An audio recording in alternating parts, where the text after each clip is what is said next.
Fala galera, estamos começando mais um podcast, Tabcast, convidados do monte. E hoje nós temos uma presença muito especial aqui. Antes já quero dar as boas-vindas aí ao Feijão, que vai bater um papo com a gente. Tudo jóia, Feijão? Tudo certo. Bom dia, Everton. Boa tarde, boa noite. Não sei que horas você vai estar assistindo, né? Boa tarde, Rodrigo, Lucas. Sejam todos muito bem-vindos aí. E o Coma tá aí de novo, né? Esse dia tava aí... Estamos batendo carteirinha aqui, Everton. Esse dia tava com o Léo aí, vocês já devem ter assistido. E agora ele tá aqui com a gente. Coma. Tranquilo? Firme. Vamos conversar. Expectativa aí pro retiro. Quando as pessoas assistirem, vai ter acontecido o retiro, né? Verdade, a gente tá preparando um retiro, até o Rodrigo vai estar lá com a gente amanhã. Esperando aproximadamente 250 pessoas, 250 almas. Não é o... A gente queria muito mais, o espaço suporta muito mais, mas por causa da pandemia a gente teve que reduzir. Mas é 250 almas que a gente vai tentar levar para a palavra de Deus, levar o evangelho para elas. E o importante é não parar, né, Coma? Nessa época que às vezes tudo é pretexto para não fazer, e se é 250, é 250 almas que vão ser evangelizadas. Com certeza. Deus, ele supera as nossas expectativas. A gente não esperava, sinceramente, por causa da pandemia, esperava 100 pessoas, 150, mas Deus fez muito mais. Então, a gente joga a nossa confiança em Deus e Ele faz o que tem que fazer, né? Amém. E nós estamos com um convidado muito especial que hoje vai bater um papo com a gente. Paulista, nasceu lá? Não? Nasci. Nasceu em São Paulo. Deve ser palmeirense, eu acho. Tem Deus me livre! Não é palmeirense, esse não é. É Rodrigo Torres, ele que vai estar no evento do Reviver. Seja bem-vindo, Rodrigo. Obrigado, irmão. A gente possa ter um bate-papo aí bem agradável, falando muito de Jesus. Amém, vai ser muito massa, tenho certeza que... Vamos falar muita coisa legal aí, vamos dar risada, falar as coisas aí. Isso aí. Rodrigo, como começa a tua conversão, como começa a tua história de caminhada com Jesus? Cara, eu tive 2 momentos muito importantes assim, na minha vida. Um deles foi quando eu tinha 13 anos, né, que foi assim, meu primeiro encontro com Jesus, e foi ali que meu ministério começou a acontecer. Eu tinha uma dificuldade em casa com a minha mãe, né? Para quem não sabe, ou quem já conhece meu testemunho sabe que eu sou adotado. E quando chegou ali na época da adolescência, eu brigava demais em casa, cara. Brigava muito. Eu e minha mãe discutia muito, porque ela falava uma coisa, eu tava crescendo, ela não entendia muito, e a gente acabava discutindo. E por fim virou um clima assim de inferno, assim, cara, em casa. Eu não aguentava. Você sabia que era adotado? Sabia. Desde o começo eles sempre me contaram, então nunca tive problema com isso. Mas ali na adolescência... Por ser também o filho único, né? Ela nunca tinha tido experiência com filho, então começou aquilo, o filho tá crescendo, né? E não entende muito, o filho quer fazer uma coisa. E filho único, cara. Dá Filho único trabalho. É o precioso, né? Geralmente egoísta, né? Não sei dividir as coisas. Meu pai, é minha mãe, não é nosso. É complicado. Filho único e filho mais novo, rapaz. Eu sou casado com uma filha única. Então, rapaz do céu. Você sofre um pouquinho, né? Não, mas então... E ali com 13 anos eu tava crescendo, e aí começa aquela coisa, a criança, quando ela tá com 13 anos, ela acha que ela é dona do próprio nariz, né? Então ela já quer fazer tudo sozinha, porque ela vai criando aquela coisa de independência, mas não é assim que funcionam as coisas. E começou a ter atritos em casa, né?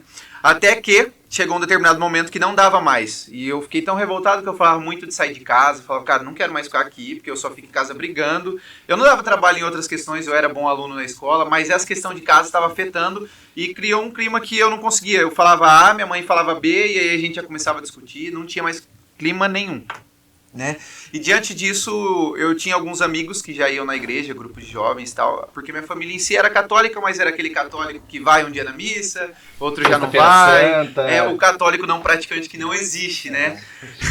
E aí, por fim, alguns amigos que já eram vinculados em comunidade e tudo mais, falaram, né, pô, Rodrigo, por que você não vai em um retiro, cara? Vai ter um retiro lá na comunidade Anúncio até, que é lá de Matão. Por que você não vai nesse retiro? Tenho certeza que sua vida vai mudar e tudo mais. E eu comecei a acreditar naquilo, porque a pessoa falava sempre pra mim, né? Era até a mãe de um amigo meu, a Cleusa, ela falava, cara, por que você não vai lá, cara? Sua vida vai mudar, sua família vai mudar. E ela falava com tanta convicção daquilo, né? Que eu falei, cara, é a saída. Se ela tá falando, por que eu não vou? E foi a partir daí que eu falei, cara, eu vou. Só que minha mãe, ela já estava tão desacreditada que ela falava, nem se o Papa vir aqui, você vai mudar. Entendeu? Meu Deus! Então era esse o estado. Tava feia a coisa. Tava feio, cara. E... Ela não era Santa Mônica, então. Não era. e aí foi que ela falou, não, você não vai. Eu falei, não, eu vou. eu preciso ir, eu vou. E aí, por fim, meu pai sempre foi o mediador de tudo, assim, que ajudava, né? Pra ambos os lados, assim. Quando dava problema, ele tentava apaziguar as coisas, né? A gente sempre brinca até hoje que ele ficava entre a cruz e a espada, né? Não tinha pra onde ele correr. Se ele falava, ajudava minha mãe, eu ficava bravo. Se ele ajudava eu, minha mãe ficava brava. E aí eu pedi pra ele e tal, e aí ele foi e deixou. E aí ele teve que até fazer a ficha do retiro, fez escondido. Porque se minha mãe visse, ela ia rasgar, ela tava muito irada comigo, assim, Então, no dia do retiro, ela nem sabia, eu liguei lá pro mototáxi, porque ela não queria que eu fosse, não tinha ninguém pra levar, porque meu pai tava trabalhando. Eu liguei no mototáxi lá, o mototáxi chegou e tal, eu falei, ó, eu vou, o mototáxi tá aí, ela, você só vai sair daqui se você passar por cima de mim. Eu falei, mãe, eu preciso ir. E aí eu puxei toda a roupa do guarda-roupa, assim, joguei tudo de qualquer jeito na mala, coloquei a mala nas costas e fui. Assim que eu cheguei lá, eu tinha um rapaz que era servo do grupo de oração até, que ele falou, cara, mais um escolhido do Senhor que chegou aqui nesse dia. E na hora eu não entendi nada. Eu falei, cara, quem é esse cara? Ele nunca me viu na vida. O que ele tá falando, né? E começou a acontecer diversas coisas, assim, diversos momentos muito fortes, assim, sobrenaturais mesmo, né? Tudo que o pregador falava lá na frente, olha, se você fechar o olho, você vai ter visualização de não sei o quê. E eu fechava o olho e via. E ele falava, ó, você que tá sentindo isso, e eu tava sentindo aquilo. Ele falava, tem algumas pessoas que o coração tá queimando aqui nessa tarde, e essas pessoas vão servir a Jesus. E naquela hora o meu coração tava queimando, sabe? E tudo que ele falava confirmava em mim. E eu já não aguentava mais chorar, cara. Porque eu não entendia nada, mas estava confirmando tudo que ele falava. E eu chorava. E até que chegou um momento que o pregador Reginaldo lá da cidade, eu não conhecia, hoje ele é meu amigo, ele já tem, sei lá, seus 50 anos e tal, chegou em mim e falou, se você se converter, você e sua família será salvo. Aí nessa hora eu parei e falei, cara, tem gente da minha casa aqui, a minha mãe tá aqui, ela tá falando da minha vida, porque não tem outra opção. O cara vem aqui e fala que se eu me converter, minha família vai se salvar. Quem é esse cara? Ele nunca me viu na vida. E eu vim exatamente por causa da minha família aqui, né? E foi isso. E começou a acontecer diversas situações, até que chegou um momento, eu sempre fui muito ousado com Deus. E mesmo ainda não tendo tanta intimidade com ele nessa época, apesar de falar com ele, né, fazer as orações que meus pais me ensinavam, nesse dia eu falei pra ele, olha, se você realmente quer alguma coisa de mim, eu quero ver os seus milagres e prodígios. Né? E quando eu cheguei em casa, eu já tava esperando que eu ia apanhar, porque minha mãe sempre foi a mais brava, assim, né? Eu falei, cara, eu vou apanhar muito, assim, quando eu chegar em casa, né? E na hora que eu virei o portão, ela abriu o portão, eu falei, eu vou apanhar mesmo, e vai ser na rua. Já tava preparando a mão, já tava escondendo. Já ia chegar e falar, vai! Né? Mas logo que eu cheguei, ela me abraçou. E minha mãe, quem conhece, ela sempre foi mais durona, né? Ela não é muito de abraço. Ela me abraçou. E nessa hora eu falei, cara, tem alguma coisa estranha acontecendo. E eu cheguei muito louco em casa. Né? Na época tocou uma música da Estela, até evangélica, aquela música que fala, esse é o Deus que eu amo. Assim que eu cheguei em casa, já cheguei dançando. Meu pai deu aquela olhada no sofá assim, balançou a cabeça, falou, o que é isso, virou, né? Porque eu nunca vi ele assim. E depois disso eu já enlouqueci totalmente, assim, porque eu falei pra ele, ó, é o seguinte, aquele guarda-roupa que o senhor queria me dar, eu quero vender, eu vou dar o dinheiro pra comunidade, eu vou começar a morar lá, e eu quero entrar no vocacionado e tal. E já fiquei louco, cara, louco, assim. A gente passou umas 3 semanas, pelo menos, sem discutir, porque eu não abria a boca pra nada, né? E eu tava muito louco com tudo que tinha acontecido no retiro, e comecei a frequentar a comunidade. E a partir dali eu comecei a ministrar, comecei a participar do Ministério de Música, né, e comecei a viver assim, a questão da missão, né, de visitar casas de pessoas, né, coisas pequenas assim. Só que com o passar do tempo, eu fui ficando conhecido na cidade, eu comecei a tocar em todos os retiros que tinha lá, era eu que estava tocando, né. Com quantos anos? Eu tinha 13. 13? 13. Foi tudo nesse mesmo ano, a conversão, já começou a tocar. Isso. Já. Eu comecei nas casas, né, indo nas casas porque a comunidade fazia essas visitas. E a gente ia nas casas, e aí depois comecei a tocar em grupo de oração, comecei a tocar nos retiros da comunidade, e aí quando eu fui ver, assim, eu já estava tocando nos outros retiros até da RCC e tudo mais. Então você vê a grandeza de uma pessoa ter falado de Deus para você, sim, um convite para participar de um retiro. Então, muitas vezes a gente vê algumas pessoas que são cristãs, mas são cristãs de dentro da igreja só. Sim. Né? Você não consegue olhar para o teu vizinho, na tua família você não evangeliza. E aí você vê uma pessoa que chega pra você e fala, ei, eu sei quem pode resolver o teu problema. Sim. E resolver o teu problema. Com certeza. Né? Então, a grandiosidade de ser 100% cristão, né? Não só pelas metades, não só de vez em quando é conveniente, mas a importância de um sirineu na tua vida que ajudou a carregar a tua cruz. Espera aí, tem alguém aí que pode te ajudar. Total, cara. E é o que a gente sempre fala sobre isso até, né? É muito importante porque tem gente que não vai ter contato com a Bíblia, cara. né? Tem gente que não vai ter contato com a palavra, que não vai ter contato com uma grande comunidade, às vezes ela só vai ter contato com o dia a dia e você convive com ela, né? Então é necessário que você se faça Deus, né, na vida que dela. sejamos a Bíblia que a pessoa Exatamente, nunca vai ler, cara, né? que as pessoas se olhem e falam, cara, existe algo diferente naquela pessoa, né? Eu queria ser assim também. E a partir dali ela começa a buscar, né? Então é muito importante que o nosso sim seja assim, rotina, todo dia, né? Dia a dia. E essa comunidade é carismática? É carismática. E a importância também, Rodrigo, disso. Porque, assim, geralmente quando a gente vê as pessoas se encontrando dentro da igreja, a gente tem que agradecer a renovação carismática Total. também, né? Porque esse sopro do Espírito que nasce após o Vaticano II e que tantas pessoas foram alcançadas, seja dentro da RCC mesmo, ou de alguma comunidade, nova comunidade, que sai do movimento carismático. É muito importante isso. E a importância, Everton, de você ser o testemunho também, né? Devido que ele falou que ele começou a tocar, ele estava sendo testemunho para todo mundo ali, Sim. né? Porque tem muitas pessoas que são testemunho dentro do movimento, mas para fora não quer mostrar o que é de Deus, né? Isso acaba... E ele fala, eu fiquei conhecido na cidade. Por então, que você ficou conhecido? por Por causa causa de Jesus, por Olha causa da só. palavra.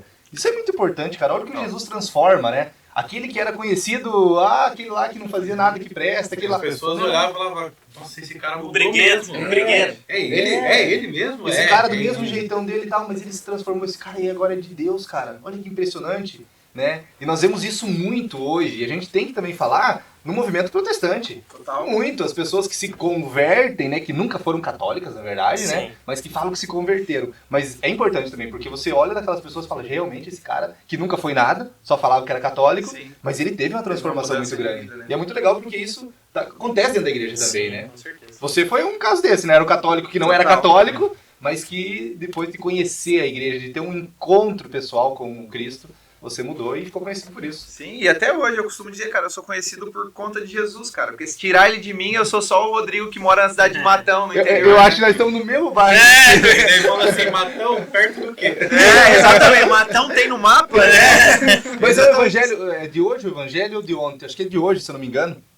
Que eles falam, é de hoje, eu acho. Que eles falam, esse aí não é Jesus? Sim. O filho de Maria? Sim. É aquele lá que os amigos dele, os irmãos dele, mas pode sair alguma coisa de bom? Mas pode? Pode sair alguma coisa de boa lá de Matão? Cara, dizem que sim, né?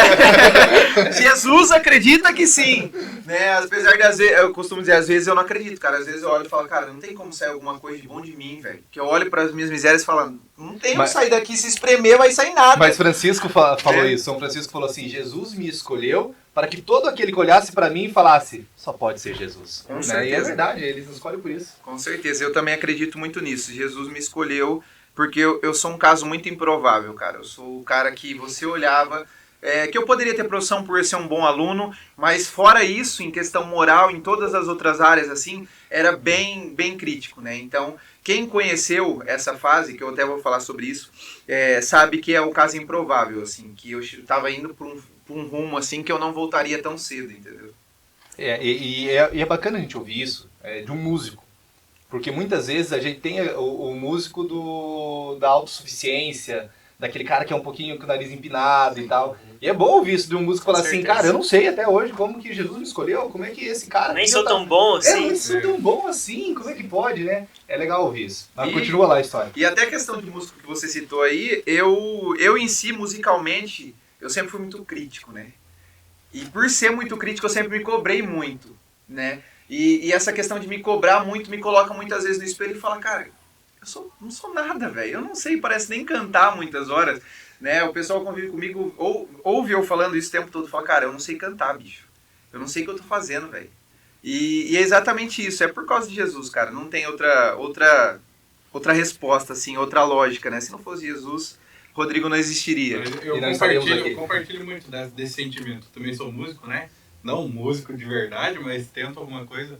Mas realmente esse sentimento de, cara, eu não sou bom, mas Deus quer que eu esteja aqui para que a pessoa veja Deus através de mim. Então, realmente, é esse sentimento que te faz estar lá. Né?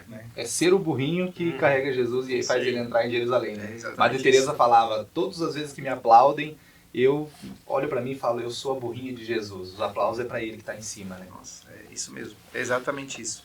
Mas continuando a história, né? Esse foi meu primeiro encontro e depois disso eu comecei a servir, né, como disse, só que foi ganhando uma proporção, né, como disse, eu acabei ficando conhecido ali na cidade, aí eu acabei formando banda, e aí eu comecei a tocar já em umas cidades da região, e quando eu fui ver eu tava viajando, até comecei a viajar com a galera do Louvor e Glória na época, e... Rodrigo também, né? Não era com o Rodrigão, mas apesar de ser do Rodrigo. Rodrigão, não era com ele, era com o Douglas, que é um dos missionários lá. Ele fazia a questão da pregação e eu fazia a música, né? E aí comecei a viajar com eles e aí foi tocando o Brasil, cara. Goiás, esses lugares assim, fui conhecendo um pouco do Brasil, não tanto quanto hoje, né? Hoje, graças a Deus, a gente acabou viajando muito já, assim. Mas aí o ministério começou do pequeno e aí quando fui ver, já estava já nessas outras regiões do Brasil. Né? Só que chegou um determinado momento da minha vida que... e uma coisa que eu não contei. As pessoas que rezavam pra mim, né, nessa época, às vezes eu acabo até esquecendo de falar isso, mas tinha muita profecia, cara.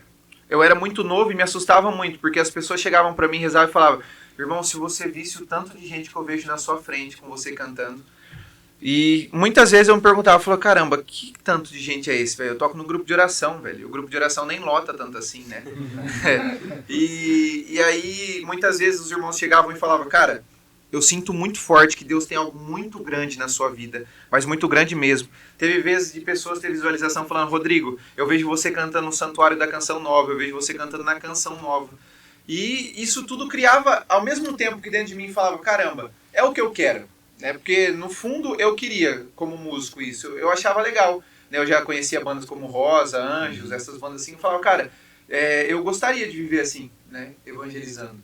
Só Com que 13 anos ouvir tudo isso também, cara do é céu, pesado, né? Responsabilidade. E aí, ó, tem gente falando da Raíssa com 13 anos. Ó, o cara com 13 anos aí, rapaz, olha aí. E cara, era muito pesado pra mim, assim, muitas vezes. Tanto é que, muitas vezes, na formação da comunidade, eu chegava e falava pro formador da época, Rafa, meu amigo hoje, né? Falava: Rafa, eu não entendo por que Deus me quis, cara. Eu sou muito novo. E muitas horas eu falava pra ele, muitas horas eu queria estar fazendo o que os outros estão fazendo.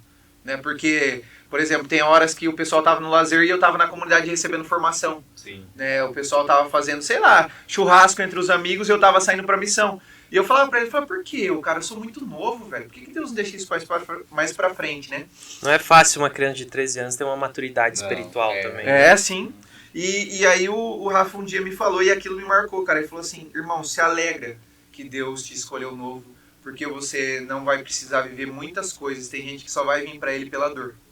Né? E realmente, se eu tivesse ficado nisso ali, se eu tivesse entendido isso com essa plenitude, assim, eu não teria me afastado, que foi o que aconteceu depois de muitos anos, assim, sei lá, quando eu tava com uns 20 e poucos anos, 20, acho que eram uns 20 anos, eu comecei a me afastar.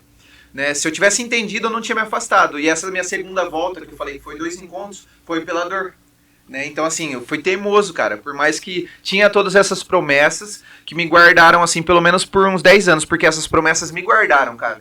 Eu falo que me guardaram porque quantas vezes eu pensava em fazer algo errado, né, na sua adolescência, e falava: vou fazer tal coisa. E aí você lembra da promessa. Sim. Né? E aí você fala: cara, mas e a promessa? Vou deixar ela de lado? Né? Então, essas promessas me guardaram por muito tempo.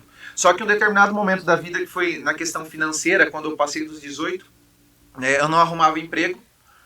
Eu não estava conseguindo arrumar emprego, eu já tinha feito alguns cursos, tal, mas eu não arrumava, estava difícil. E a missão em si não estava me sustentando, porque eram bem poucas, né, assim, que pagavam, né, quando eu ia com o Douglas até. E Rodrigo, só pegando um gancho nisso aí, existe uma barreira ainda a ser quebrada com a questão do músico e dinheiro? Sim. Hoje, é desvalorizado? Parece que não, você tem que doar o teu trabalho. Não é assim. Tem que ser uma barreira ainda que a gente tem que avançar, né? É uma questão que a gente sofre muito na Igreja Católica. Quem é missionário, assim, quem canta, sabe, quem vive do ministério de música, até mesmo de pregação, né, sabe o quanto é dificultoso, assim. Porque o que acontece? As pessoas... Foi criada uma cultura, né, muito, acredito até que antiga na igreja, que a pessoa, quando ela faz algo para Deus, tem que ser de graça, porque se não for de graça não é de Deus, não é para Deus. Mas o que as pessoas muitas vezes ainda não entendem, é até algo muito polêmico isso, né? O que as pessoas acham é que é uma vida de ostentação. Mas não é, cara. Não é uma vida de ostentação. É uma questão que todo mundo, né? Um engenheiro, ele recebe o salário dele, o médico recebe o salário dele. Cada um que trabalha recebe o seu salário. Por quê? Porque todo mundo tem uma necessidade. Né? O músico católico, o pregador católico, ele tem uma necessidade. O cara que abandonou tudo para viver a missão, ele tem as necessidades. Quando a conta de força chega, de energia chega, se eu falar para a pessoa, olha, eu sou missionário, ela não vai deixar, ela vai cortar. Né? Se chegar a conta de água e eu não pagar, eles vão cortar. Entendeu? Então, assim, é com tudo. Se eu ficar doente, quem que vai pagar meus remédios? Né? Não tem uma instituição, não tem nada por trás. É a gente. Se a gente não tirar o dinheiro do bolso e falar, ó, tá aqui o dinheiro, você não vai se medicar, você vai morrer, sei lá o que vai acontecer. E sem contar a qualidade também, né? Às vezes, a gente muitas vezes só exige a qualidade, que hoje a música protestante tem uma qualidade muito grande, mas aí na hora da gente contribuir, ajudar, exatamente, a gente sempre reclama. Sempre, não, mas espera aí, como assim? É uma das grandes questões também, porque o que acontece? A Igreja Católica sempre foi mais fraca nessa questão de visual, né? Sim. Porque a Igreja Evangélica sempre investiu muito nisso. E o músico católico, para se igualar, é necessário dinheiro. Porque os caras estão num nível muito alto. Né? Só você assistir os clipes dos caras lá, os trabalhos que os caras fazem são, sim, gigantescos, estrondosos. E pra gente chegar naquilo lá é um custo alto, cara. É que as pessoas não têm ideia. Mas eu peço, assim, quem assistiu o podcast, vai atrás de fazer uma produção, por exemplo, de música, de áudio, com uma pessoa que seja realmente boa, um produtor bom, que vai deixar o nível do mesmo nível dos evangélicos. É caro, cara. Sim. Muito caro. Né? A gente gravou uma música, uma das nossas músicas foi gravada lá em São Paulo, né? Com alguns produtores e tal, de banda evangélica, foi gravada até bateria, essas coisas. Cara, o custo é alto, é altíssimo. É muito alto. E pra galera, assim, assimilar, né? Quem não for procurar. Sabe o dinheiro daquela moto, daquele seu iPhone 12 lá, que você tem, que é, sei lá, 7 mil reais? Tem música que chega nisso, entendeu? Tem produtor que eu conheço evangélico que cobra 12 mil reais apenas o áudio, cara. Sim. O áudio. E tipo assim, mas beleza, Rodrigo, então 12 mil reais faz o áudio. Mas e o vídeo, o clipe que você assiste? É caro, entendeu? E as pessoas não têm essa dimensão. Elas acham que o cantor católico, que o músico, o pregador, todo mundo vive numa ostentação fora do normal. Celular, né? Eu acho eu acho que é uma barreira que a gente tem que também, lógico, tem que entender também assim, ó, o que é um pouco ultrapassado, assim, demais, tipo, vou pedir 100 mil pra vir no evento. Não, calma, segura lá, né, que a gente sabe que teve alguns artistas que há algum tempo aí na igreja estavam pedindo 100 mil, 120 mil reais. É um valor um pouco alto demais. Total. Aí também, né? Eu acho que é uma questão de entender. Né? Exato. Equilíbrio é tudo, cara, na vida. Tudo, exatamente tudo. Tem gente que acaba se aproveitando, né, da situação, e isso faz com que outros paguem, né? Porque muita gente paga a língua de outros aí, né? Que, né? Enfim. E eu acho que falta equilíbrio, né? As pessoas começarem a mudar essa visão, né? Que, o músico, ele tem as necessidades dele, ele não pode vir aqui de graça pra gente. Eu já recebi, cara, a proposta de falar, Rodrigo, você não vem de graça, mas, cara, como? Eu queria, mas como que eu vou pagar a viagem daqui até na sua cidade, entendeu? Depois vou voltar pra cá com todos os custos nas minhas costas. Não tem como, cara. Né? A não ser que eu fosse milionário, né? E falava, eu banco tudo por amor e tal. Tudo bem, é uma situação, né? Mas não é o caso. Né? Então, infelizmente... É algo que a nossa igreja vive, que a gente precisa evoluir, assim, para que melhore. Foi dado alguns passos, mas ainda precisa... A igreja católica começou muito tarde essa parte da música, né? Então, eu acredito que está crescendo muito a parte da música, dá para ver, as produções já estão melhorando muito, mas ainda precisa, né? Precisamos evoluir ainda. A gente evoluiu, mas a gente ainda está atrás. Né? É uma questão. E a gente não precisa estar atrás. Se a gente mudar a nossa mentalidade, a gente pode andar pareado ali com os nossos irmãos evangélicos. A gente viu um boom acontecer isso com uma comunidade há pouco tempo, que ela deu essa brecha de falar, dá para fazer em alto nível, ou até com o que você tem, mas fazer uma produção legal, bacana. Sim. E aí acho que agora esses passos estão sendo dados aí aos poucos, né? Com certeza, e precisa, né? Porque senão a gente sempre vai ter coisas meia boca e as pessoas sempre vão reclamar que tem coisa meia boca e lá fora é melhor. Mas é necessário que mude essa mentalidade. E o mesmo vale pro pregador também. Total. Aquele que largou tudo pra viver de missão, cara, o cara largou tudo, velho. Como é que você vai querer que o cara vá lá no outro lado do país, outro lado do estado, e não deu uma ajuda pra ele, né? Não, uma caixa de bombom. Não estamos falando nem pro cara pedir, né? O cara não vai pedir quanto, mas, seja generoso. O cara leva pra uma pizza e fala, vamos rachar. Porque depois a gente quer qualidade. Tanto na música quanto na pregação, a gente quer qualidade. Tudo demanda tempo, né? Tudo demanda tempo, cara. Você vai fazer uma pregação hoje, como? Você não vai fazer a pregação de um dia pro outro. Não dá. Né? É custoso, você deixa a tua família, você dá noites estudando. Demanda tempo. Então que a gente possa ser um pouquinho mais generoso dentro da igreja e olhar com o olhar de Jesus para essas pessoas que se doam, né, cara? Um músico, para fazer uma música, para fazer uma produção, é trampo, né? E pensar que não é um pagamento, é um investimento. Com certeza. As pessoas pensarem que isso é um investimento para Deus mesmo, para o anúncio do evangelho, né? Com certeza. É algo, é realmente isso, cara. É a gente mudar a nossa mentalidade para que a igreja em si cresça, né, nessa parte, para que mais pessoas sejam alcançadas, cara. Precisamos de uma metanoia nisso. Total. O Gil que o diga lá. E aí, 18 anos, o perrengue começa. Aí começa o perrengue com 18 anos, as contas começam a chegar, né? A missão não estava pagando e começou a apertar, cara. E eu não achava emprego, aí eu trabalhei até um tempo de aprendiz, depois esse tempo acabou, não consegui achar e ferrou, cara. O que eu vou fazer, né? E aí foi nesse tempo que eu tinha alguns amigos que tocavam secular e até um deles falou, cara, por que você não vai cantar sertanejo? E aquilo me dava um medo, cara, tremendo, porque eu lembrava das promessas de Deus, como eu disse, elas me guardaram por muito tempo, assim, me guardam, né, por muito tempo. E quando ele falou isso, eu falei, cara, não, tá louco? E tudo aquilo que Deus prometeu, como que eu vou abandonar? E eu ficava nisso, falei, caramba, Deus me prometeu tudo isso, Ele não vai cumprir? Né? Você começa até a cobrar Deus. Fala, cara, Deus, e aí? Não é agora, não? Porque tá difícil, cara, e agora? História parecida com a de Davi, né? É. Desde muito novo, ungido, tem que esperar todo aquele tempo. E aí, vai acontecer e fugindo de Saul e todos os perrengues começam a chegar. E ele também se esqueceu da promessa, né? Quando caiu com Betsabá e aí acontece tudo aquilo que a gente viu. E agora vamos ver o que aconteceu com você. Aconteceu comigo. E aí o que aconteceu? Nessa época, quando ele falou isso, eu falei, não. Só que ele começou a falar tanto, falou, cara, você canta bem, tal, na região não tem ninguém assim com seu estilo, tal, sertanejão, vai dar certo. E eu comecei a pensar, cara, e se for só por trabalho? Né? E se for realmente como ele tá falando? Porque ele falava, vai por trabalho, você não precisa abandonar a igreja. Um anjinho de cada lado, né? Um anjinho e o outro. Nessa hora foi isso, um falava cara. assim, lembra das promessas. E o outro falava, assim, não dá tem nada, problema. vai. É só trabalho. É exatamente isso. Se fizer uma animação, tá aqui os dois, ó. E aí nisso, ficou nisso. Aí eu comecei a pensar, falei, cara, e se for só por trabalho, realmente, né, velho? Eu não tenho nenhum vício, não tenho problema com nada. E se realmente for só por trabalho? Eu vou lá, toco, acabou, eu volto pra casa. Só que não é assim, cara. Quem já viveu nesse meio sabe que não é assim. É um meio que te dá uma falsa liberdade. Uma falsa liberdade tremenda, cara. Porque assim, tudo que você faz é certo nesse meio. E quanto mais você faz coisas erradas, mais você é o certo. Sim. Entendeu? Então, quando eu comecei a cantar sertanejo, você começa a viver naquele meio ali, onde você pega mais mulheres, você é o cara. E se você pegar muita mulher, você é mais o cara ainda, velho. E quando você bebe mais que todo mundo, você é mais o cara ainda. E se você fumar, ó, aí que você é o top. Entendeu? E é isso que a galera tá ouvindo lá fora nesse exato momento que eu tô aqui falando com vocês, entendeu? Tem gente lá nesse momento no bar bebendo que tá ouvindo isso que eu já ouvi, né? E tá se afundando mais por conta disso. E nessa época você vive um estilo de vida, cara. O seu estilo de vida começa a ser aquele. Ó, é bebida, mulher, balada, é isso, é aquilo, Você sou o vive o que pegador. você canta. Exatamente.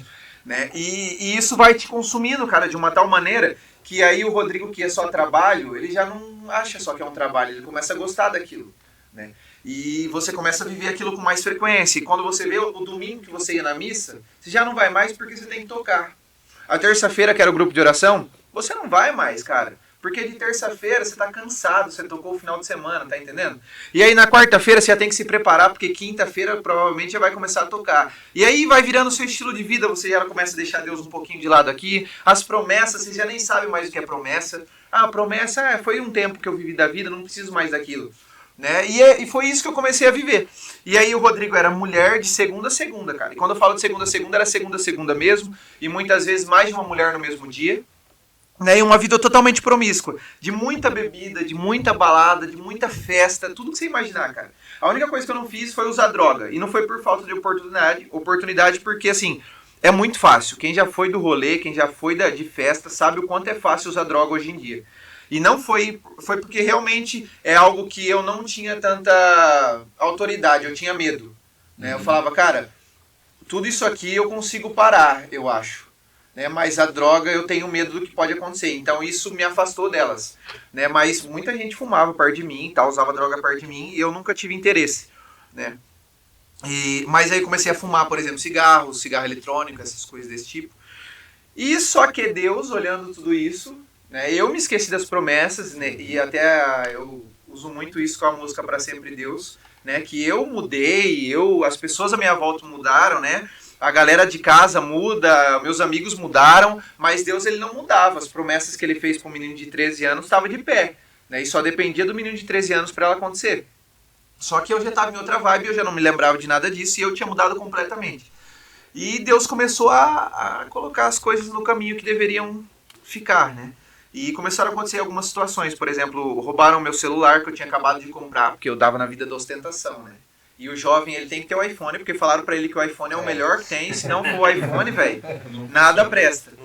Hoje eu tenho um iPhone por quê? Por conta que quem cria conteúdo sabe que é bom, questão de qualidade e tudo mais. Mas o jovem, ele ouve que ele tem que ter porque a galera vai gostar dele se ele tiver um iPhone. Vai ser descolado. Né? Ele tem que ser o cara descolado. Então aí eu fui e comprei um iPhone parcelado. Me roubaram o iPhone parcelado. Eu tinha pagado, sei lá, 2 parcelas. E roubaram numa balada que eu tinha ido numa festa universitária. Tive também um problema com energético. Uma dessas vezes, aí eu já estava trabalhando e tocando sertanejo. Eu tinha arrumado um serviço e tocando sertanejo. E uma vez no serviço, a empresa forneceu energético. E como eu era acostumado a beber muito energético, porque a gente ia em festa que era de 12 horas, começava de noite e terminava no outro dia de manhã. Então eu já estava muito acostumado e tomei igual água nesse dia. Comecei 6h30 da manhã até 8h30 da noite. Quando deu 8h30 da noite, o Rodrigo começou a passar muito mal, foi parar no hospital. Deu entrada no hospital nesse dia na emergência, com uma possível morte cardíaca. Aí você pensa, um cara novo morrendo por conta de energético. Sendo que tinha um monte de coisa bonita que Deus tinha prometido pra ele, ele tava escolhendo outras coisas, né? E nesse dia eu quase morri, cara. Foi muito tenso, mas graças a Deus fui liberto. Isso aí não aconteceu nada demais, Deus deu esse livramento. Só que não o suficiente, já tinha acontecido do celular, já tinha acontecido do energético. Teve um dia que eu tava no barzinho bebendo e o carro virou a esquina, passou em cima da minha perna esquerda, no meu tornozelo esquerdo. Nossa. E tudo isso que eu tô te contando aconteceu assim, de 2 em 2 meses. Eu tava tão relativo, cara, que eu não conseguia prestar atenção em nada. Eu não conseguia ver detalhes de nada, né? E tudo isso acontecia comigo e eu falava, cara, é só uma coisa normal, velho. Tá todo mundo vivendo isso aí, tá todo mundo se lascando um pouco, o outro tá dando certo um pouco e é a vida. Não vou me preocupar com isso. Quando eu era mais novo, se isso acontecesse, eu já ia nos pés de Jesus, pelo amor de Deus, o que tá acontecendo e tal. Você tava tão atolado que, tipo, uma venda, voz uma de Deus venda aos total. olhos. Não, é uma venda, exatamente, mano, é uma venda. Você não enxerga nada, cara, você não consegue ver Deus em nada. Você acha que tudo é a vida, e quando muitas vezes é Deus te mostrando, né? Deus mostrando, ó, você tá indo pro caminho errado. E depois disso, desse acidente aí do carro ter passado em cima do meu tornozelo, passou, sei lá, uns 2 meses também, eu fui fazer uma tatuagem. Até então eu tinha muito medo de tatuagem quando era mais novo, né? E eu fui fazer outra tatuagem e tal. E aí fez um furinho, né? Começou a fazer um furo na canela porque inflamou. E eu fiquei já morrendo de medo. Falei, caramba, vou perder a perna agora, velho. E só que eu não conseguia pensar, no nível que eu cheguei, eu não conseguia parar pra pensar e falar, caramba, por que tá acontecendo isso? Eu não fazia essa pergunta, cara.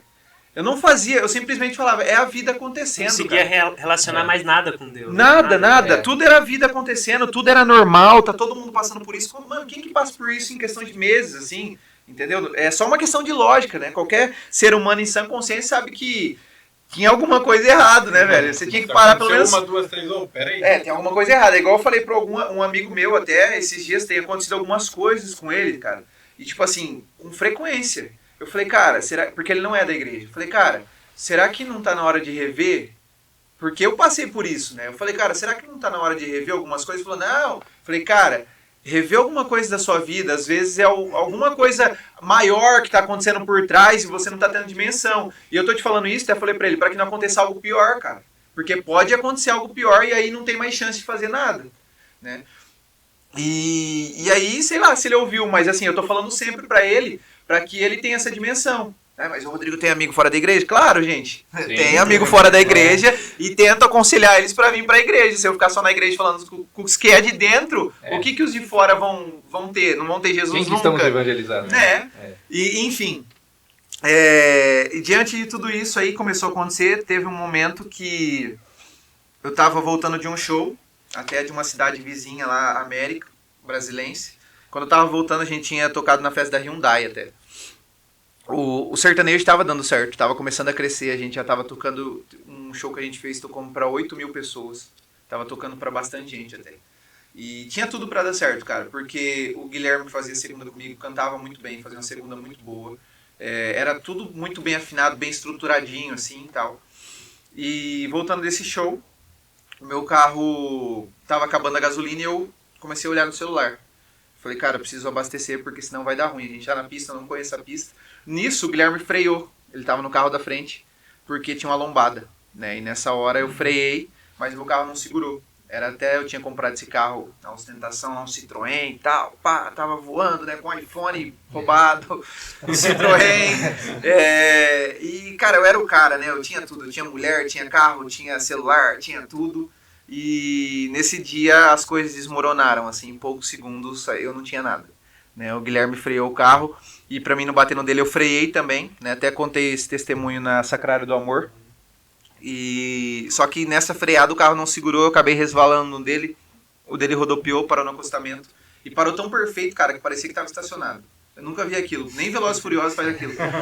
O carro do Guilherme, ele rodopiou, cara, sei lá, umas 2 vezes que eu não consegui contar, assim, porque eu já tava em outra vibe, tava indo pra outro lugar nessa hora, tava indo pra morte, né? E o Guilherme rodopiou e parou no acostamento, assim, tão perfeito, cara, tão perfeito que nem o... Cara, o Toretto. Não, nem o Toretto, ninguém faz aquilo lá, nem ninguém. Tanto que nessa hora eu atravessei a pista e tava vindo 4 carros de frente comigo. Eu lembro da cena dos 4 carros e eu lembro do carro totalmente desgovernado, não via mais nada. Assim, nessa hora eu resvalei no barranco, bati no barranco e subi 4 metros de altura. E a cena de filme, cara, imagina a câmera dentro do carro nessa hora e o carro despedaçando, saindo parte pra lá, parte pra cá e eu segurando sem cinto, porque eu tava sem cinto. Nossa. Tava segurando o volante tremendo e tal, e tudo indo pro um monte de fumaça e tal, os airbags já tinham estourado. E o carro, se ele pega a rampa assim do barranco, eu tinha capotado, cara. E sei lá onde eu ia parar. Tava até hoje capotando. E nessa hora eu subi o barranco lá, fiquei lá em cima, 4 metros de altura, bati num pilar de concreto. Nessa hora o carro parou. E nessa hora tava o carro todo cheio de fumaça. Quando estoura o airbag faz isso, né? O celular caído no chão, eu fui pegar o celular todo detonado. Aí nessa hora eu olhei e falei, caramba, velho, o que aconteceu, bicho? E lá fora eu ouvi o grito do Guilherme. O Guilherme gritava, Rodrigo! Muito filme, sabe? Rodrigo! E nessa hora eu fiquei, caramba, o que aconteceu? E eu tava sentindo tudo, eu falei, eu acho que eu tô bem. Aí eu abri a porta do carro, como se nada tivesse acontecido. Saí do carro, olhei o carro tava totalmente regaçado, o carro deu perca total. Né? Desci lá, o Guilherme tava tudo bem, graças a Deus. E comigo não tinha acontecido nada. Só que o que ninguém esperava é que nessas frações de segundos, enquanto eu batia no carro dele, né? Porque foi coisas muito rápidas, eu conto, parece que foi assim, 1 hora acontecendo, né? Mas não, é tudo muito rápido, quem já sofreu acidente sabe. Bateu ali, quando você vai ver, já tá em outro lugar, velho. E quando aconteceu isso aí, nessas frações de segundos, eu tive uma emoção de Nossa Senhora muito forte, que falava pra mim que não ia acontecer nada demais comigo, que ia ficar tudo bem, pra eu ficar calmo, que ia ficar tudo bem. Não, aí quando eu desci do carro, eu tava tentando assimilar tudo que tinha acontecido, tudo que eu tinha sentido, né? Tudo que eu tinha visto, assim, da visualização de Nossa Senhora, não tava entendendo muito, assim, mas eu sabia que eu tinha que agradecer a Deus. Porque nem na igreja eu ia mais, cara. Não tava nem aí. Pra quem era da igreja e vinha falar de Deus, pra mim eu dava risada, né? E nessa hora eu falei, eu preciso ir na igreja pelo menos pra agradecer a Deus. Eu já tava com essa convicção. Aí na hora que a polícia chegou, que eles pararam, tal, o que aconteceu? O carro do menino quebrou? Eu falei, não, é que a gente sofreu um acidente e tal. E ele falou, mas cadê o outro carro? Eu falei, tá lá em cima. Lá em cima onde? Aí eu falei, não, lá em cima. Aí eles foram, olharam o carro e tal. Falou, mas e o motorista do carro? Tá na onde? Eu falei, o motorista sou eu, cara. Aí eles falaram assim, não, cara, não tem como. Porque tem gente que por muito menos bateu aqui, tipo, nessa lombada e morreu. Na lombada, não subiu barranco nem nada. E morreu, bateu nessa placa, que tinha uma placa de pare assim do lado. Bateu nessa placa e morreu. E aí já virou aquele negócio assim, falei, realmente aconteceu algo muito louco aqui, velho. E aí minha mãe chegou, o policial falou pra ela, falou, agradece aí porque seu filho nasceu de novo. E aí depois disso eu falei, eu vou na igreja pelo menos para agradecer. Eu não queria mais servir, cara. Eu tinha convicção que eu não ia mais cantar na igreja. Tanto é que eu já fui pra igreja e já falei pra Deus, eu não vou cantar na igreja. E já quis fazer acordo com ele. Falei assim, ó, eu tô indo pra agradecer. Com você, eu tô indo pra agradecer, mas eu vou continuar cantando sertanejo. Aí eu falei pra ele, eu lembro disso, cara. Olha essa vergonhice, cara. Falei assim, ó, eu vou parar um pouco com as mulheres, vou parar um pouco com a bebida, mas assim, um pouco, eu vou maneirar as coisas, entendeu? Eu não vou cantar na igreja. Eu vou dar uma maneiradinha. Foi exatamente isso. Demais também. Cara, hoje eu conto isso dando risada porque é realmente algo muito tosco de se fazer, né? Mas assim, eu tive essa capacidade de falar isso pra Deus. Eu imagino Deus nessa hora, o tanto que ele ia ficar bravo comigo, assim, né? Falar, caramba, eu salvei o cara, livrei ele, olha o que ele tá falando pra mim. Então antes da guarda, quem tava pensando. Não, olha a honestidade dele, o que ele tá tentando propor pra mim, cara. Né? E aí eu fui na igreja para agradecer e nisso tinha toda aquela questão, né? Como eu convivi muito tempo ali, as pessoas sempre queriam que eu voltasse, né? Era esperado, assim. pelo Beto, fundador da obra, ele sempre ficava naquela oração dele para mim voltar, sabe? As pessoas que eram meus formadores rezavam por mim para que eu voltasse. Quando eles me viram lá, ficou aquela coisa assim, o Rodrigo tá aqui, cara, né? E aí eu comecei aí 1, 2, acho que no segundo grupo, já falou, vai lá cantar lá na frente. Por quê? Porque o pessoal sabia que eu indo lá pra frente cantar, né? Deus poderia fazer alguma coisa. Não porque eu ia fazer pelas pessoas, mas Deus ia fazer por mim, né? E aí nisso de ir lá na frente, teve um dia que eu aceitei, eu fui. E nesse dia eu fui cantar no grupo e tal, e aí ele falou assim, o fundador, canta teus planos. Aí na hora eu olhei pra ele, eu lembro disso, e eu comecei a pensar, eu falei, cara, eu não vou cantar isso. Não vou conseguir. Não vou porque uma coisa que eu sempre tive comigo, eu não canto aquilo que eu não vou conseguir viver. Entende? Parece algo... Mas como assim? Eu sei o quanto é forte, cara, o poder de uma canção, sabe? Eu já experimentei muito isso. E na hora que ele falou, canta teus planos, eu já pensei, falei, cara, eu não vou cantar isso, velho. A música do Juninho fala, eu me abro ao teu querer, eu não quero me abrir ao querer de Deus, velho. Entendeu? Eu me rendo à tua voz, entendeu? Faz o que você quer comigo aqui, que eu tô aqui, ó, vou ver os teus planos. Não era isso, eu tava ali porque eles tinham chamado pra tocar, entendeu? Não era só por causa disso. Mas e que aí... massa esse pensamento, né, cara? Meu Tipo, Deus, eu tenho que muito cantar forte. aquilo que é a minha verdade, né? Sim. E porque você sabe o poder da música, né? E a gente acabou de ver no testemunho dele. A música que começou a levar você pro sertanejo e você não conseguiu só cantar. Você começou a entrar Mas naquele tem mundo muitos daquilo que músicos você que cantava. saem de dentro da igreja porque não estão vivendo aquilo que É, cantam. porque não Muitos conseguem, Não é. conseguem, se sentem mal e saem. É. E aí foi isso. Aí na hora que ele falou canta, eu já comecei a cantar. E eu lembro que eu cantava e eu não prestava atenção na oração, que é a canção, né? Nessa hora eu cantava e falava, Deus, não é isso que eu quero. Eu cantava, eu me abro ao teu... E minha cabeça falando, não é isso que eu quero, Deus, não é isso que eu quero. E eu cantando e falando, não é isso que eu quero. Vai, só vocês agora. Aí o que eu fiquei muito mal é que não tinha ninguém, cara, pra me recorrer, entendeu? Porque se tivesse alguém nesse dia, eu ia falar, o Beto pediu pra cantar tal música, mano. Toca aí, eu vou tocar. Mas não tinha, e eu tive que cantar. E aí foi dito e feito, cara. Quando você fala pra Deus que você tá disposto, que você não teve pra onde correr, né? E Eu aí fico pensando as pessoas olhando você, se afundando cada vez mais, cara, e eles ali permanecendo firme, cara. Porque é tão. A gente vive isso no dia a dia, né, Rodrigo? De vendo pessoas que eram tão boas, cara, que derramado um sangue dons, sobre elas, grandes tem dons. dom.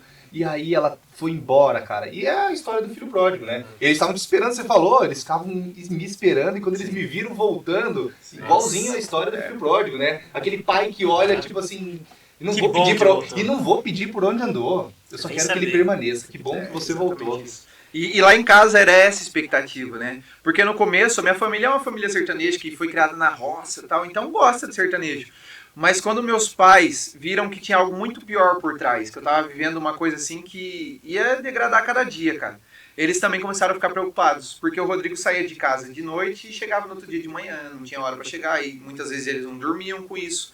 O filho único, né, que a gente tava até comentando sobre isso, o filho único sai de casa sem pareceram de nada, cara, assim, some pro mundo e o pai fica, fala, meu Deus, o que ele tá fazendo agora, né? E era essa sensação que minha família tinha. E a qualquer momento eu podia chegar morto, porque quantas vezes, cara, bebia pra caramba e eu pegava a pista pra chegar até no sítio onde eles moram e quantas vezes eu não acordei de frente com um caminhão.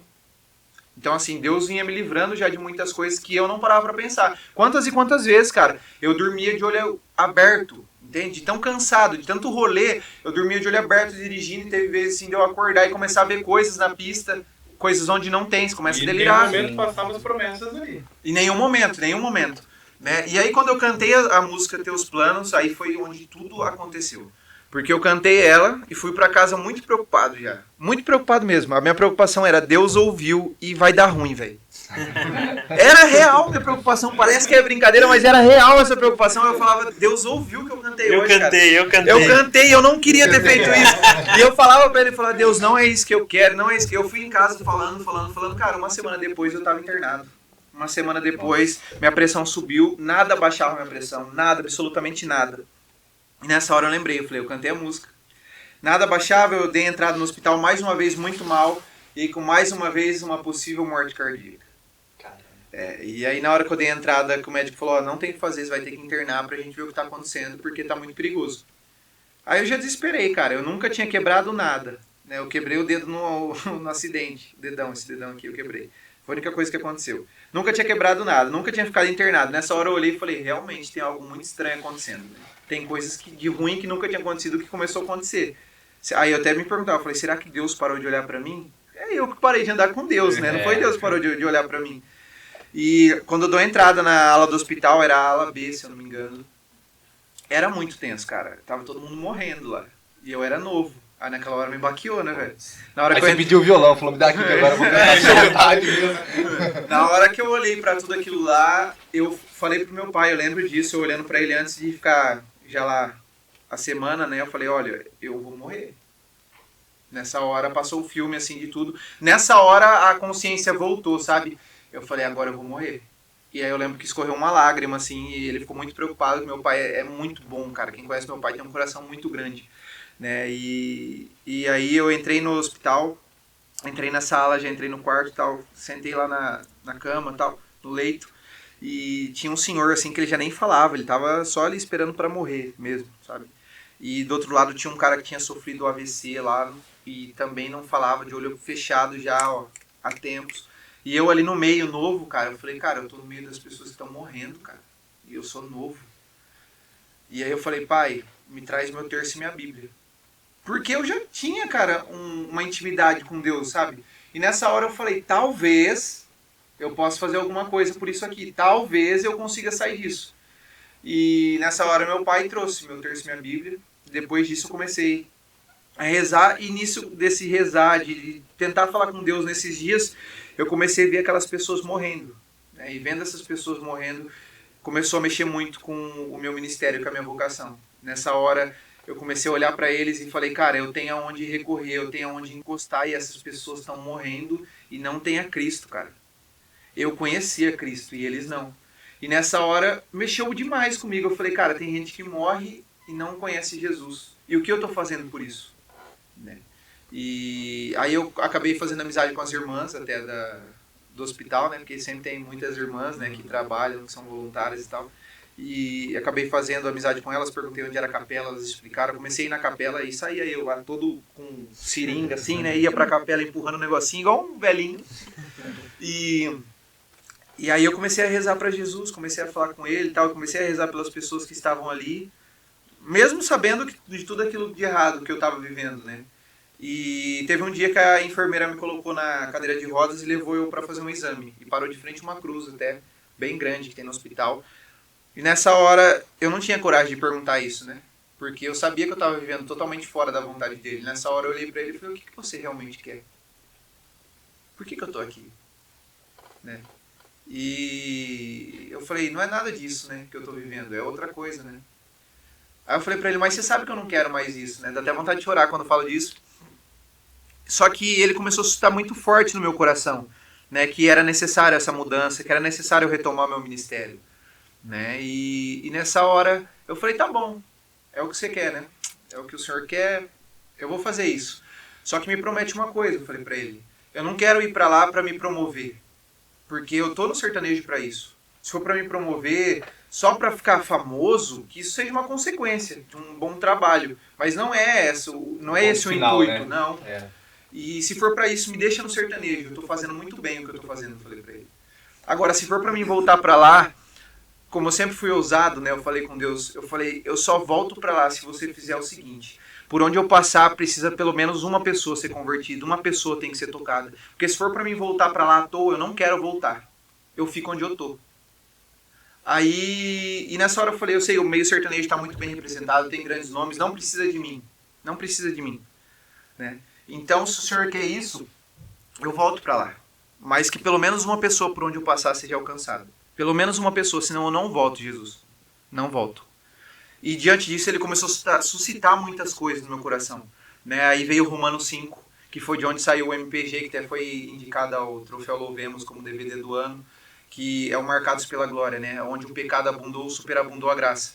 E disso daí eu já liguei, saí do hospital, liguei pro meu produtor, recebi alta, liguei para ele e falei, olha, é o seguinte, aconteceu isso e isso na minha vida, Deus está pedindo para que eu leve isso a outras pessoas. Tem muita gente vivendo essa realidade e elas precisam sair disso o quanto antes.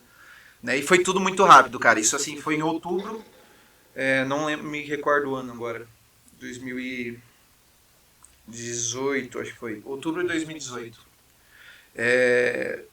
Falei, cara, Deus pediu isso. Ele quer assim, assim, assado. E ele falou, tá, vamos fazer. A gente já tinha feito um trabalho antes junto. Até que não tinha sido concluído, que era católico na época. Ele falou, vamos fazer. E, por fim, deu certo da gente fazer. Em torno de 4 meses depois, outubro, novembro, dezembro, janeiro, fevereiro. Em fevereiro a gente já estava na pré-produção. Né? Março, se eu não me engano, a gente gravou o DVD. Foi tudo muito rápido. Né? E eu gravei o DVD, cara. E o ano de 2019, assim, foi um ano que eu tava no processo. No processo mesmo de muita coisa. Deus não esperou, entende? Deus não esperou me curar de nada, cara. Tinha muita coisa que eu tava assim, Deus, eu tô sentindo essa vontade ainda. Eu tô querendo sair daqui pra fazer coisas. E sabe, foi uma luta, assim, uma luta tremenda, cara. Tremenda. E Deus não esperava nada, ele só ia fazendo. De repente, MPG saiu, as pessoas começaram a ouvir, e aí começou a chegar testemunho, e eu ainda não entendendo nada, ficava naquela coisa, será que eu não tenho que voltar mesmo pro sertanejo, né? Ficou aquela... E aí foi acontecendo, de repente conheci o Frei Gilson erguia as pontas do pé e falava, é disso que a igreja precisa, é de jovens como você e tal, e eu não entendia muito nem a dimensão. Olha a moral, né? Olha Pensa, cara, e assim, eu não entendia nem a dimensão do Frei Gilson na época, ele falando aquilo pra mim. E aí foi, a gente virou amigo, e aí a gente fez o convite pra ele depois da Pra Sempre Deus, a gente acabou gravando a Pra Sempre Deus, e de repente, em poucos meses, a Pra Sempre Deus emplacou lá 1 milhão de visualizações, tudo muito rápido, pensa, tudo muito rápido, tudo Deus fazendo muito rápido. E tinha hora que eu, cara, me dava um pouco de desespero, porque assim, eu não tava curado de muita coisa, e vinha as responsabilidades, né, o cargo e tal, e eu falei, o que eu vou fazer, né, eu não... E foi assim, cara, foi no processo, Deus não esperou, né? Deus não esperou, tinha coisas que era pra acontecer, sei lá, daqui 10 anos, Deus fez em 5 meses, assim, então foi tudo muito rápido, e depois disso, graças a Deus, as coisas aconteceram de uma forma extraordinária, assim, quando eu fui ver, eu já tava rodando o Brasil, pregando e tal, cada dia num lugar, tocando cada dia num lugar, Pra Sempre Deus, graças a Deus, foi acontecendo, as pessoas, foi chegando muitos testemunhos, foi alcançando muita gente, até semana passada, acho que foi, a gente chegou em 2 milhões de visualizações, é muita gente, né, e não por mérito meu, não é porque eu sou bom, não é porque a música é boa, apesar de eu gostar dela, não é porque a música é boa, é por Deus, cara, Deus quis assim, né, Deus fez através de mim, faz, mas não é porque eu sou bom, não é porque eu mereço, nada disso, sei lá, plano dele, né, como era plano desde da criança, desde os 13 anos, né, e aí pra fechar, assim, aí eu toquei na Canção Nova, toquei no santuário que as pessoas viam tocando, viam eu nas multidões e tal, e foi o que aconteceu, né, e isso tudo pra falar que a promessa de Deus, ela é eterna, cara, aquilo que Deus prometeu, ele não vai mudar, a não ser que você mude o trajeto, a promessa não muda, né. Aquilo que ele prometeu lá, sei lá, quando você tinha 8 anos, quando você nasceu, não vai mudar, vai ser até o finalzinho da sua vida. Mas muitas vezes nós atrapalhamos. Nós que atrapalhamos. Não se cumprir. Exatamente. Né? E tudo isso para recordar até as pessoas que estão em casa nesse momento que existe uma promessa sobre cada um de nós. Na minha vida é o que eu estou vivendo hoje, mas na vida de outras pessoas, sei lá, é a pregação. Muitas vezes não é na missão. Você não vai abandonar a sua casa, não vai abandonar tudo, né? Mas você tem a sua missão de ser santo na sua faculdade, no seu trabalho, né? Deus chama os médicos a serem santos, os engenheiros a serem santos, os advogados a serem santos. Até se você tem o dom da política, você tem que ser um político santo, que lá no nosso país aqui a gente sabe como que muito, né? Então Deus chama cada um aí, tem uma promessa para cada um, né? E é necessário que nós façamos esse momento de rendição, assim, né? De falar, Deus, eu tô aqui. E daqueles que foram, né, Rodrigo? Também igual você, sim, cara. Total. Se você saiu, você que tá escutando agora, se você saiu, foi embora, se você tá comendo a lavagem dos porcos hoje é o dia que Jesus tá te falando. Sim. Na casa de meu pai tem pão em abundância. Volta, né? Nunca é tarde. Exatamente. E a história do Rodrigo é a realidade de muitos jovens hoje, né? A realidade de uma pessoa que vivia no meio de noitadas, mulheradas, bebidas, e é a realidade perfeita para os jovens que vivem hoje, que é possível mudar, que se você acredita em Deus, que você confia, escuta a promessa dele, que você consegue, né? E até uma questão que é meio que um tabu na igreja. As pessoas, elas acham que quando você tem um encontro com Deus, no outro dia, você tá totalmente mudado, assim, tá ligado? As pessoas não conseguiram entender que é um processo. E muitos jovens, por não entenderem esse processo, se afastam. Porque na primeira queda, na primeira situação que dá uma afastada, a pessoa acha, fala, não sou mais digno, não, aquele lugar é pra santo. Cara, não, a igreja não é pra santo, a igreja é pra pecador, pros doentes, cara, né? E eu falo isso porque eu vivo um processo, todo mundo que tá aqui vive um processo, cara. Ninguém aqui tá santo, não, todo mundo tem as suas lutas diárias. Né? E tem dias que a gente fala, cara, eu não vou dar conta mais disso aqui, eu acho que não é pra mim, né? A gente muitas vezes pensa isso.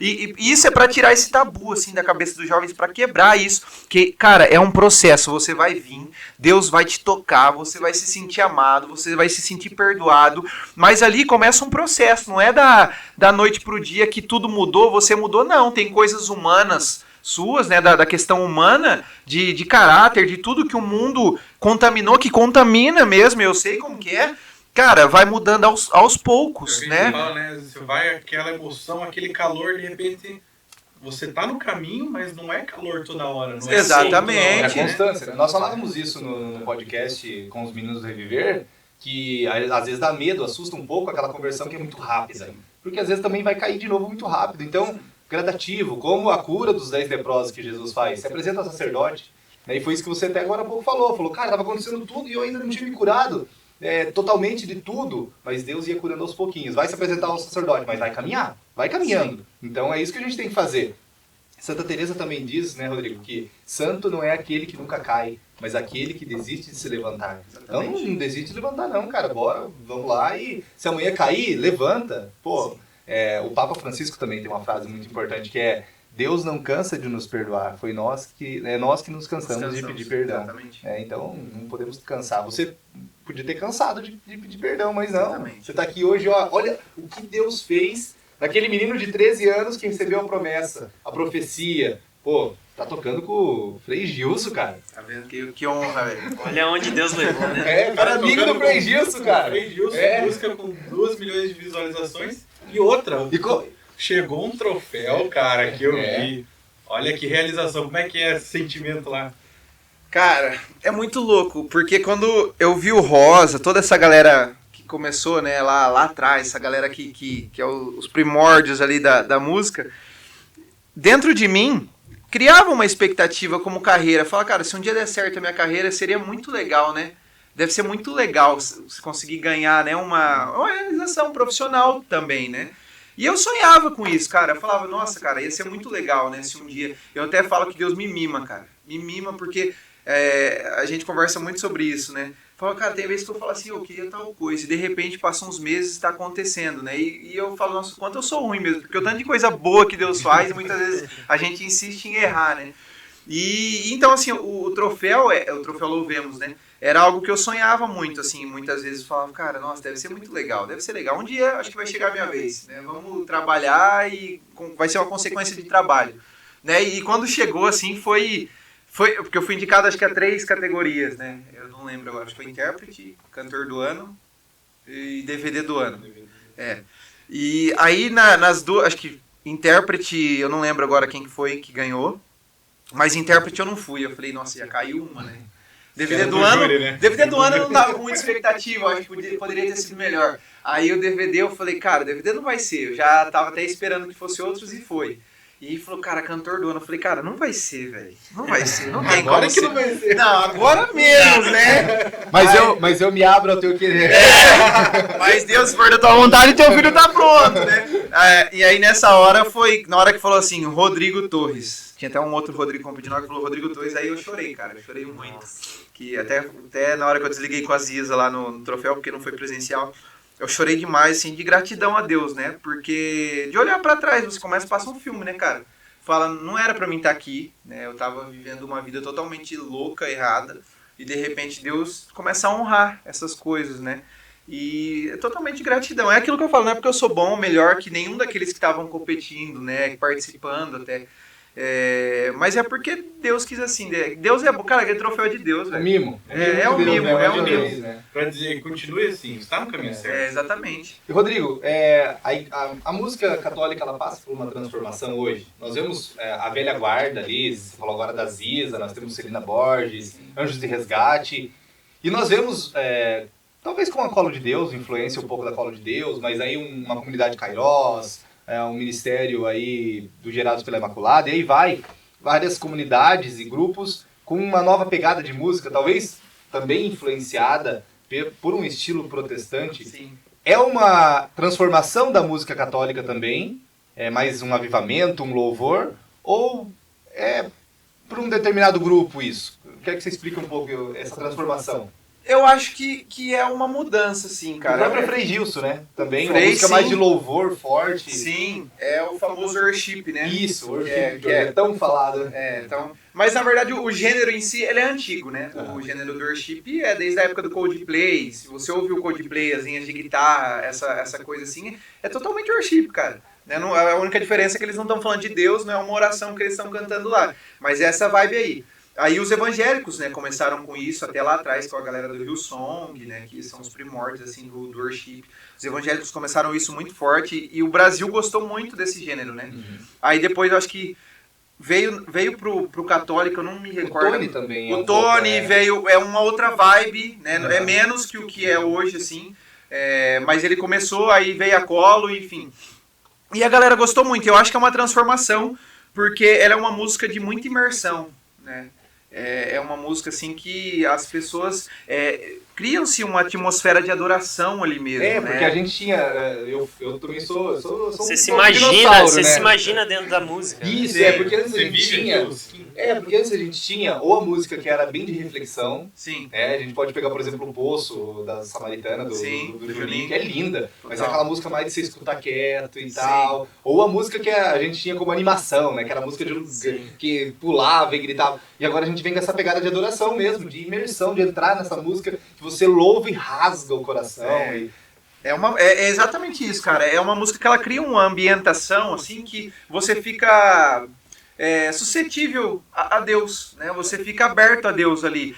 Quantas vezes, eu falo isso porque isso acontece comigo, muitas vezes só o fato da guitarra fazer o timbre lá que tem e tal, já cria aquela coisa e fala, caramba, como que Deus é lindo, velho, né? Deus é bom, eu quero Deus. E é um gênero que eu particularmente gosto muito de fazer por conta disso, porque é um gênero totalmente que leva as pessoas pra intimidade, assim. Né? Não tem outra coisa que o worship faça que não seja levar pra intimidade. Ele não leva pra uma promoção pessoal. Né? Quando eu, pelo menos, quando tô cantando, eu nem lembro que tem gente ali comigo, eu só tô lembrando de Deus. E eu acho que quem ouve também sente isso, até esquece que é o Rodrigo que canta e tá pra sempre Deus, e é tal, e é isso.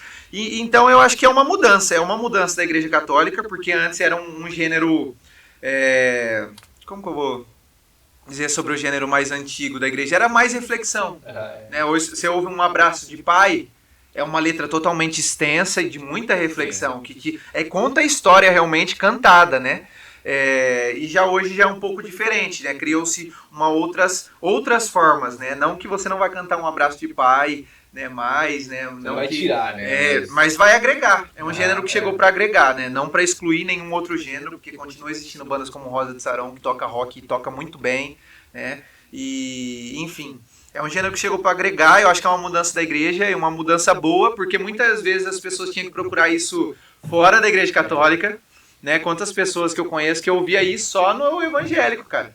Tanto é que a gente tem seguidor evangélico que manda mensagem pra gente, olha, eu sou evangélica, mas eu amo suas músicas, né? Então que hoje as pessoas não precisam mais procurar fora da nossa igreja, porque tem na nossa igreja, né? Isso antes é não muito tinha. bom. Muito bom. A gente avançou, né? A gente não pode ficar parado, tem que avançar. E era coisa que a gente, igual você acabou de falar, só via nós católicos fazendo isso. Vamos procurar uma música protestante para tocar, vamos procurar. E hoje, a gente falava agora um pouco de Yeshua, né? No caso, o Worship cantou isso, antes era impensável, né? Os evangélicos não tocavam nessas músicas, né? E estão tocando, então é bacana isso. Qual a importância, Rodrigo, da vida de oração para um músico católico? É tudo, né? Cara, é a base de tudo. Cara, se você não rezar, você não consegue dar conta de metade da missão. Se você não rezar, você pode estar anunciando você? Total. Total. Você dá aquilo que você recebe. Você recebe da onde? De Deus, né? Tem que ser de Deus. E para receber eu tenho que estar aberto. Né? Não tem como você encher um copo de água se ele estiver virado de cabeça para baixo. Né? E para você transbordar Deus para outras pessoas é necessário que você esteja aberto. Então, e como que você sente Deus? Como você fala com Deus? Como que você vive Deus? Você vive em oração. Né? E é de extremo, cara, de extrema. Porque você, em primeiro lugar, pelo menos eu vejo assim, a gente lida com o evento, você tem que ser primeiro missionário, né? Eu acho, né? Para depois ser músico. Porque se você for primeiro só artista, e onde está o missionário? Às vezes você corre o risco de esconder o missionário dentro de você. Eu sou só músico, aqui tem que ter um camarim, aqui tem que ter isso, tem que ter aquilo, tem que ter frutas da época e tudo mais. Se torna algo só profissional, né? Só profissional. É aquilo que eu falei pra Deus, se for só pra ser profissional, então que eu vá pro sertanejo, no secular, que ali é o lugar disso, né? Então é muito importante essa questão da intimidade, cara. Que é lá que vem tudo, né? Lá vem as músicas, é lá que vem as pregações. Se não tiver isso, você vai tá falando de você. Corre o grande risco de estar falando de você. Você pode até falar com Deus e pode ser que não alcance ninguém, porque você vai estar falando da boca para fora. Né? A música secular, o que você me diz? Do quê? Dentro da igreja, um cristão pode ouvir música secular de boa? Claro. Claro. Eu escuto música secular, galera acha que às vezes a gente porque às vezes tem um radicalismo, às vezes, com, nossa, não pode ouvir música secular nenhuma, não pode não, nem pensar, só música cristã. Cara, é questão, acho que, de só noção, né? Tem gente que já te faz a pergunta, eu posso ouvir música secular, mas com a intenção já de querer ouvir aquele funk que tá falando só coisa ruim, entendeu? Sim. Então, cara, depende da intenção da pessoa. Você quer ouvir música secular pra quê? Qual música secular? O que fala a letra? O que essa música vai te levar? Entendeu? Eu escuto música secular, uma música lá de boa, não fala nada demais, não fere a doutrina da igreja, não fere nada, né? Cara, não tem problema, vai lá e escuta, tá tudo bem, eu escuto, né? Tanto é que eu escuto muito música secular, assim, porque eu tenho muita referência de fora. Por quê? Porque os caras de fora fazem melhor que a gente muita coisa. Então eu trago de lá pra cá. Entendeu? Então... E é importante também porque eu tava ouvindo alguém falar, eu não vou lembrar quem agora aqui, que falava assim, não, toda vez que você colocar um muro, aí a coisa tá errada, porque daí você, vou colocar um muro aqui, isso aqui é música secular, isso aqui é música cristã. E aí você não pode se esquecer que o chão é Jesus. Com certeza. E ele tá dos dois lados. Então assim, saiba escolher o que é bom, o que é ruim. Você vai escutar um funk que vai fazer você rebolar até o chão? Exatamente. E aí, né? Tem muita música boa. E é uma questão de discernimento, né? Discernimento, exatamente. Cara, se o funk vai te levar pra uma vida desregrada, de sexualidade desregrada, que é o que os funks fazem hoje em dia, cara, né? As letras não são as melhores. Não é favorável. Né? Não é favorável. Se você sabendo disso, você vai lá, você vai escutar, cara, você tá abrindo uma brecha ali que pode ser que dali vai dar muita coisa ruim, vai acontecer muita coisa ruim, mas porque você escolheu isso. Então, assim, saiba escutar. Nós tivemos um eletrônico aí com o DJ Léo Guimarães, que fazia, né, uma época aí, não sei se ele tá ainda fazendo, mas ele fazia, ia pros eventos católicos e, cara, era legal, era bacana. O Léo eu não conheço, mas eu conheço o DJ Alan, sim, que eu conheço, que é um DJ que faz as batidas eletrônicas com as músicas católicas, é muito legal. E é isso, cara, tem de tudo. Na igreja tem vários gêneros também, se você quiser escutar sertanejo, tem sertanejo na igreja, sim, né? Mas eu escuto música secular, não é pecado, né? Que as pessoas entendam isso. Mas saibam o que vocês escutam, cara. Pelo amor de Deus, senão vocês vão falar, o Rodrigo falou pra mim que eu posso escutar o funk, ir pra balada e beber e ficar louco. Não foi isso que eu tô falando. Tô falando, presta atenção no que você escuta. Aí o Frei já te puxa a orelha daí. O Frei já vai ligar, vai dar ruim. Rodrigo! Frei, não é isso que eu tô falando. Ele é bravo? Nada, cara. O Frei é muita gente boa, dá zoeira, dá risada pra caramba. Nossa, o Frei é um homem muito santo, cara. Joga bola, né? Joga muito bem. Joga muito bem e é um homem muito santo, cara. É um homem que realmente vive... E centrado, né? Com toda essa fama que ele conseguiu ali... Ele sabe dosar, né? Sabe dosar, Total. Quando eu conheci o Frei, hoje o Frei tá com milhões de seguidores. Quando eu conheci o Frei, ele tá com 500 mil. É bastante, hoje ele tá, sei lá, mais do dobro, né? E é o mesmo cara. Não mudou absolutamente nada. Nada. É o mesmo cara, a mesma pessoa humilde que senta com você, te aconselha, conversa, brinca, e sempre centrado. Tudo no Frei, tudo ele aponta a Jesus, o tempo todo. Massa, muito legal. O tempo todo, assim, ele aponta a Jesus e... tanto é que quando eu gravei com ele, o pessoal da época da agência, eu falava muito sobre isso. Falava, cara, eu senti uma parada muito estranha. Eu fiquei assim uma semana pensando o que tinha acontecido, porque tinha dado um negócio na cabeça, cara. É realmente algo sobrenatural, é o tipo de pessoa que você convive, você sente Deus e você tem vontade de Deus quando você convive com aquela pessoa. Né? Quando você tá com ela ali, você fala, cara, sai daqui, eu vou confessar. Né? O perfume de Cristo, que Paulo falava, né? Espalhar o perfume de Cristo. Que exatamente. E o Frei é esse tipo de pessoa, é o cara com todo respeito, né? Só para as pessoas assimilarem, assim. É a pessoa que exala muito a Cristo, não tem vergonha nenhuma de Cristo, e tudo, o tempo todo, ele está pensando em evangelizar, criar coisas novas para a igreja. Eu acho muito legal a mentalidade do Frei. Ele é um cara muito disposto ao reino dos céus. Assim. Que massa, legal. Isso a gente está encerrando já. E isso a mídia não fala, né? Gosta de falar das árvores que caem, né? Mas daquelas que são plantadas, estão fazendo um alvorecer aí na igreja. Ninguém fala. Você continua na comunidade? Como que é a tua ligação lá? Você tem uma comunidade lá, né? Você falou tem a comunidade, eu vou lá, não participo né, da comunidade. Quando eu fiz o vocacionado, eu vi que não era aquilo pra mim. Mas eu sempre tô lá com eles, né? Até sábado agora eu tava lá cantando na adoração com eles. Tal. Sempre que eu posso, tô lá em fraternidade junto com eles, convivendo, partilhando a vida. Importante as novas comunidades também pra igreja, né, Rodrigo? Total, cara. Se não fosse elas, eu não tava na igreja. Não tava.